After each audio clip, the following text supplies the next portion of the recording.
Today challenge delivery challenge. Video பாருங்களா, மறக்காம like பண்ணுங்க, சப்ஸ்கிரைப் பண்ணுங்க. Coffee bathroom. காஃபினாலே கும்பகோணம் தானே ஞாபகம் வரும். காஃபினாலே எனக்கு பாத்ரூம் தாங்க ஞாபகம் வரும். உங்களுக்கு காஃபி என்ன ஞாபகம் வரும்? கமெண்ட்ல சொல்லுங்க. Love web 14. லவ்னா எனக்கு என்னதான் ஞாபகம் வரும். நான் உண்மையா லவ் பண்றேன். என்னென்ன சொல்றோம் பாருங்க. பிரியாணி. கார்த்தி. எஸ் ஹைதராபாத். என்னது? கார்த்தி ஒரு படத்துல சாப்பிட்டு வரல, பிரியாணி தானே அது. கில்லி மூவி. செல்லம்.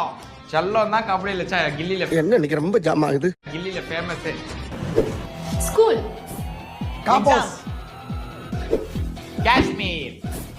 சோ காஷ்மீர்னாலே ஸ்னோ தாங்க. ஜாலியா இருக்க உருட்டி போட்டடி. எக்ஸாம். பிடி பேப்பர். சென்னை. புளியாந்தோப்பு பிரியாணி. சென்னை சொன்னோன்னே உங்களுக்கு என்ன தோணுது? மறக்காம கமெண்ட்ல சொல்லுங்க.